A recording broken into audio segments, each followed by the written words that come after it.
All right, today we're going to be talking losing weight, how we hide the belly. And as guys, when we fold our arms, it's like that. And it's not because there is muscles here, it's because the muscle is here. Anyways, I talked a little bit about people call it dieting and losing weight um, at the beginning of the year. And I talk about our stomach. Like each one of us, depending on the size of our hands, if we put it together like that, that's the size of our stomach. And if we remember that, whenever we eat and we fill our plate, if we imagine this, we put our hands over it, we know that's the right amount. Anything over that, we're gonna start to stretch it, and it does stretch, and it stays stretched. And if it's empty, it growls, and it's an addiction. Um, your body, it's like smoking and drinking or whatever else. Your body goes into weird stuff, headaches, dizziness. You got to fill it. And so, you know, don't you, how do you diet? How do you lose weight if it's stretched? Uh, you know, and you have to fill it all the time. So the trick is two things. First, give it a little less for it to pull back in, or feed it something different that will not be converted into fat or something that would stay on your body. And it's the type of food. And that's my trick. Um, I lost in 2014, 13, 14, 45 pounds. I had to go buy all new clothes, new suit, everything, nothing fit. And I was a little bit too skinny. Our body will eventually find its right weight, and once it find that right weight, um, you know, the trick is to try to maintain that, and it's a healthy weight. So I gained back about 5 to 8 pounds, and that's where I've been at since then. And it's not that I went on a diet like previously. My ex and I, we went on South Beach and all these different things. And yeah, we lost weight. You lost about 5, 10 pounds. And then a couple of weeks later, boom, it's back there. And what happened to me was Olive and Des, friends and family of mine, clients of mine, I went to see them one day regarding business, and Des was a big guy, and all of a sudden I looked at him and I go, "What the heck happened to him?"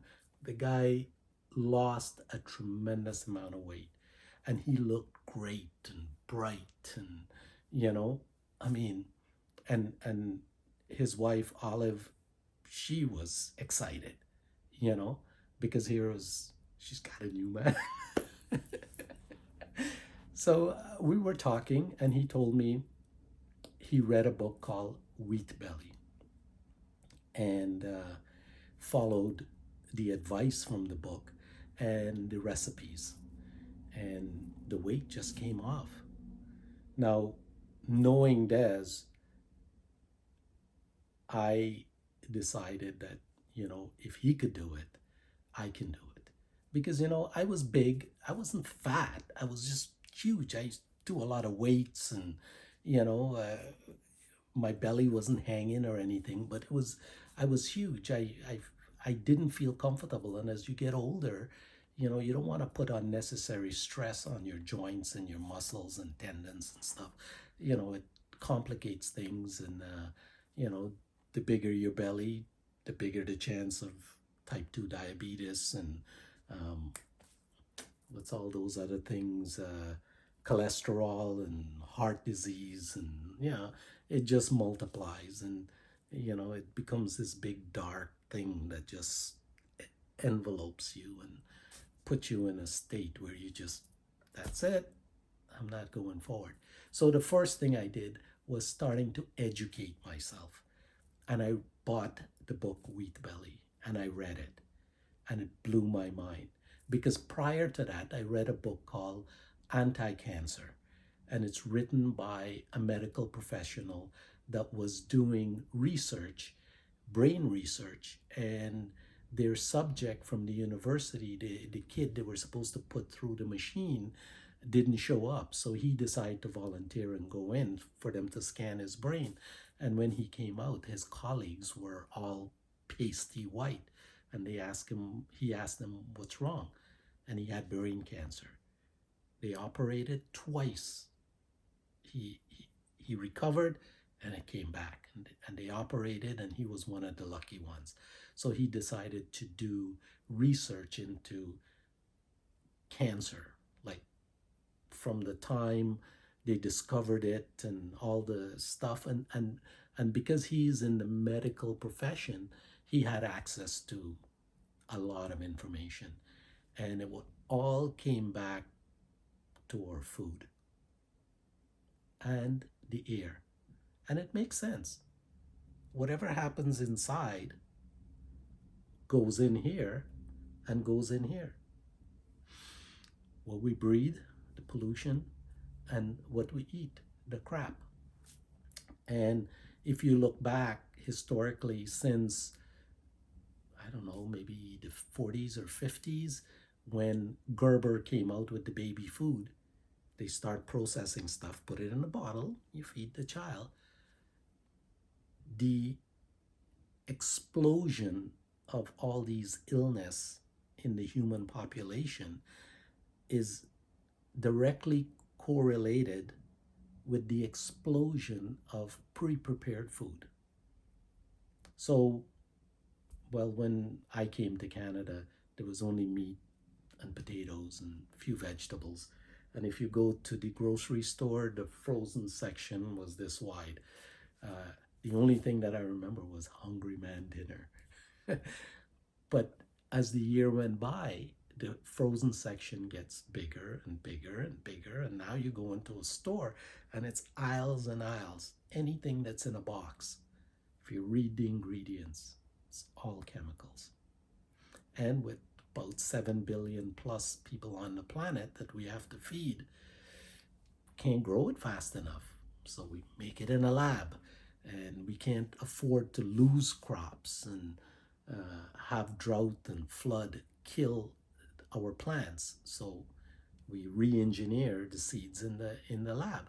And wheat, three things that are genetically modified to the whatever: corn, wheat, and soya. And those three things, in one form or the other, if you hover above a grocery store, is probably in 99% of everything that's in the store. The byproducts of them, give them different name, but it's in the stuff. And we eat that. And our body can tolerate X percentage of toxin or pollution. But if we bombard it, everything we eat, that percentage get bigger and bigger. And no wonder, we don't see it inside, we self-destruct.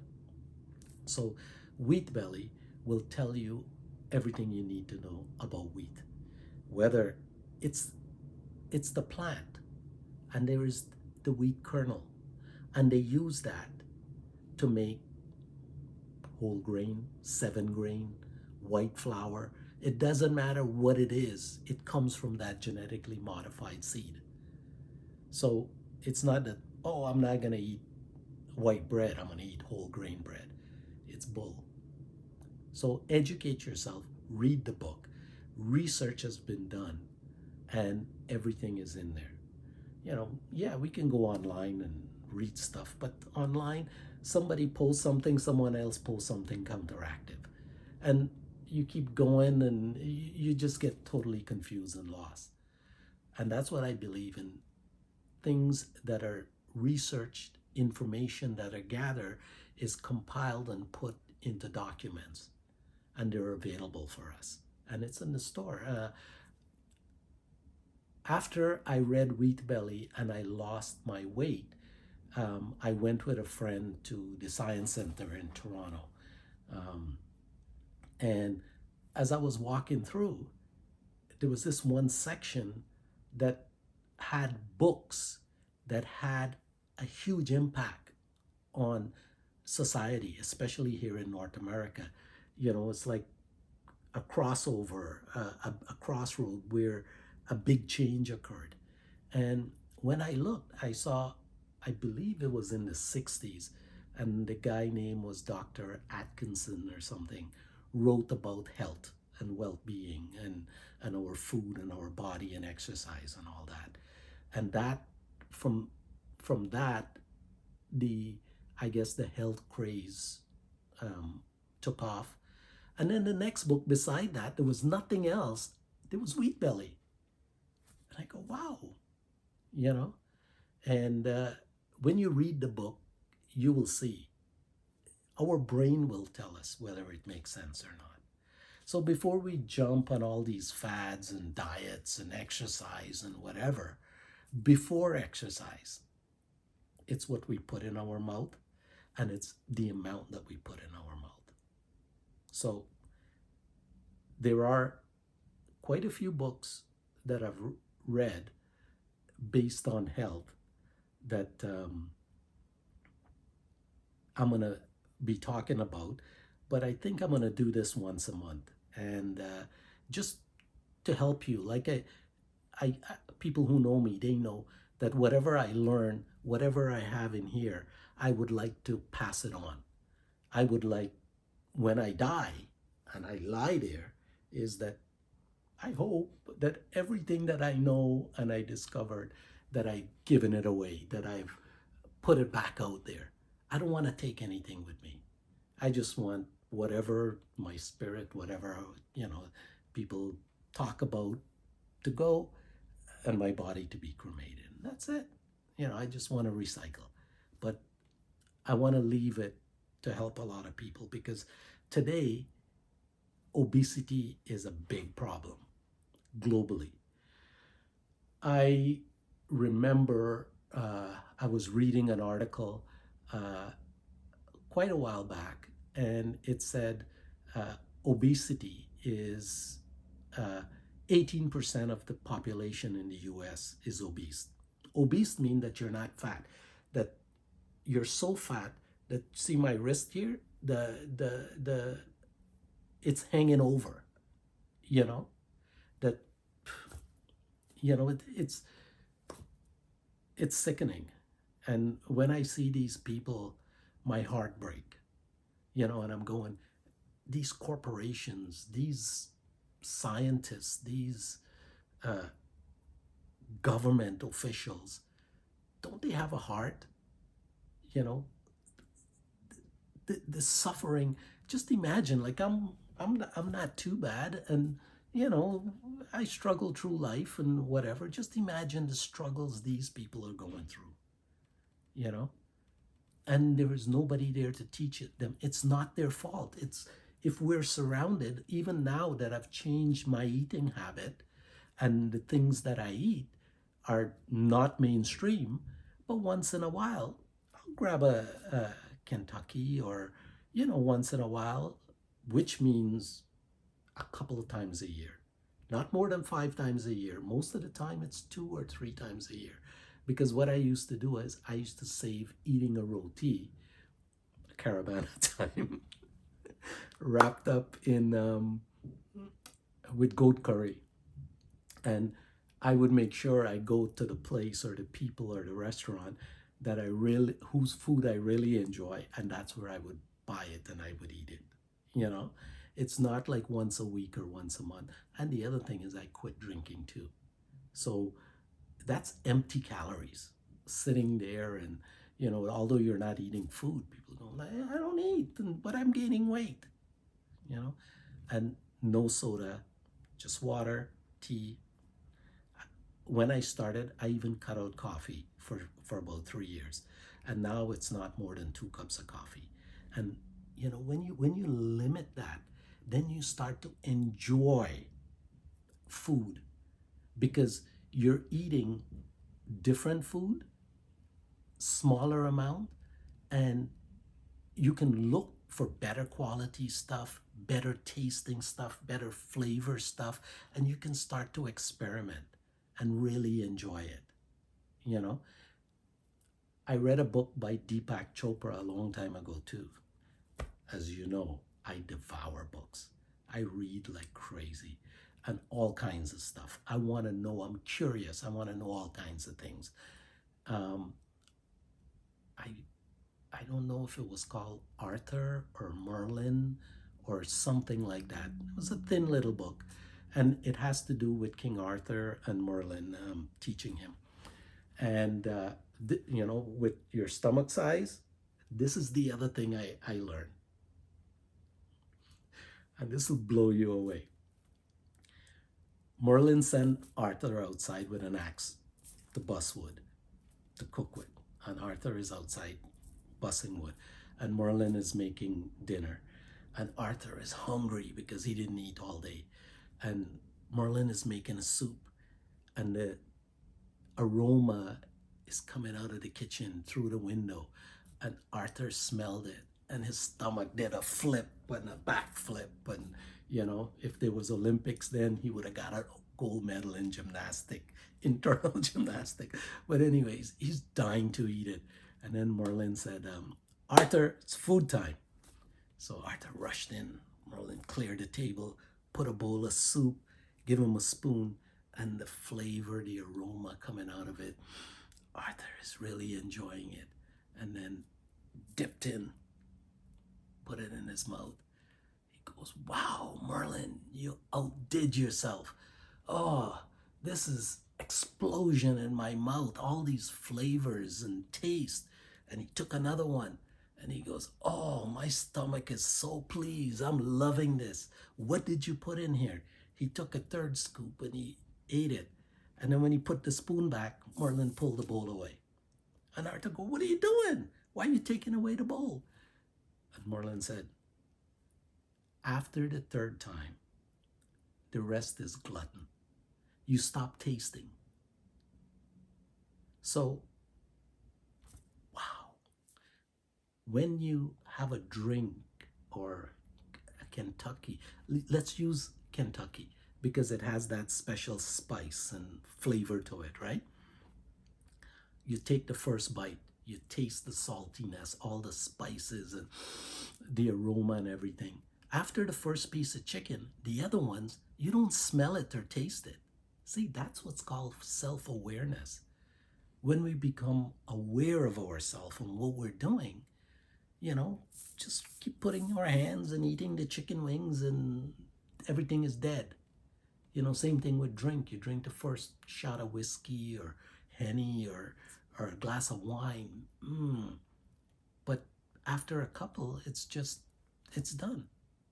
That's why when I go on conferences, business conferences, we get everything.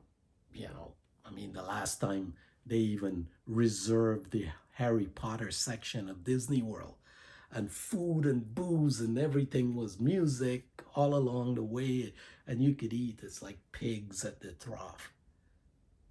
But I went into Hogwarts, one of the place, and I got the nice dark beer, a glass, and that's what I had all night. I tasted it and it was good, but halfway through the glass, it became flat. So I left it somewhere.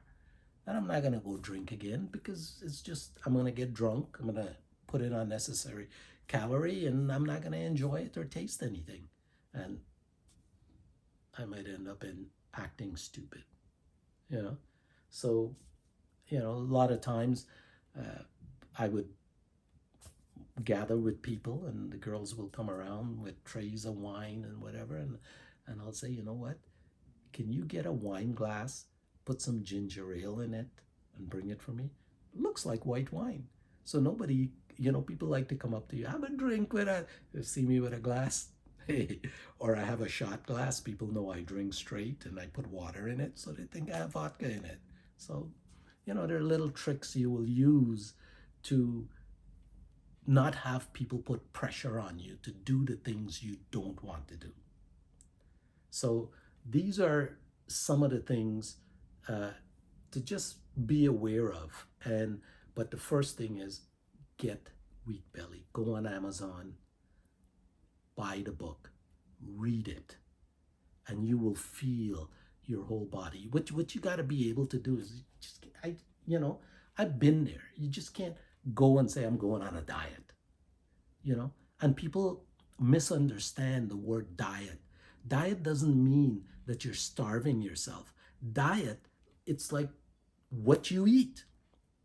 It's like if you go to let's say Tibet, uh, and you talk to somebody, you go, what's the diet here, which means what type of food they eat. You go to Guyana, the diet is dal and rice and roti and pumpkin and bhaji and bangameri and stuff like that. In Canada, when we first came, the diet was meat and potatoes.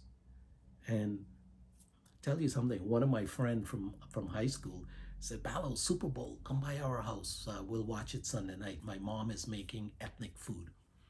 And I go, wow. I didn't pursue what it was. So I went over to Justin's house and we were watching the game, and his mom is in the kitchen cooking.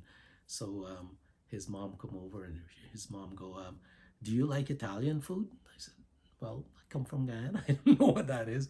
I said, I don't know. I never tried it. She goes, tonight I'm making meat, um, spaghetti and meatballs.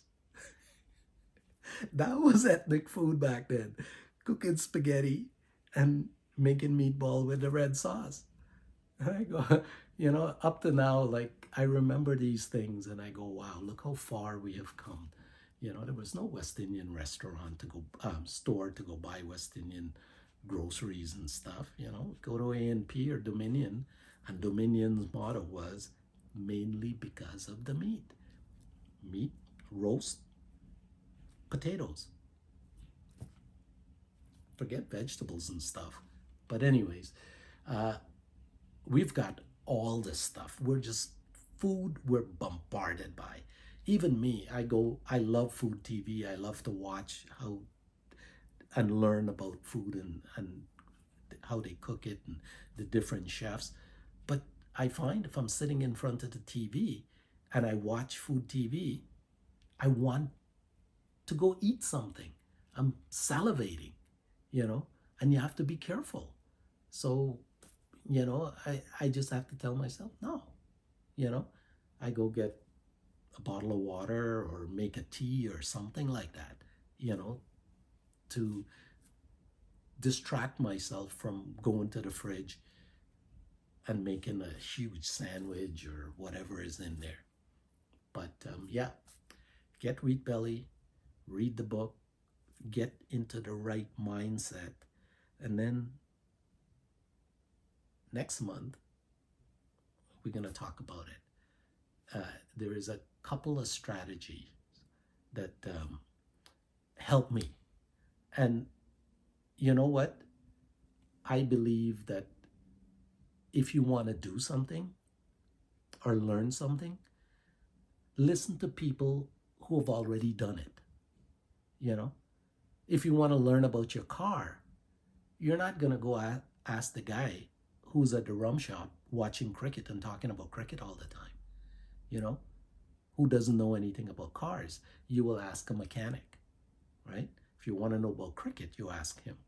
So I was refraining from getting this, but I see quite a few of my friends on Facebook and social media are having trouble. And quite a while ago, maybe 2015, I started writing a book about this dieting, changing your lifestyle and recipes and food, in a layman term that people can understand. So a couple of things, this Wheat Belly, right?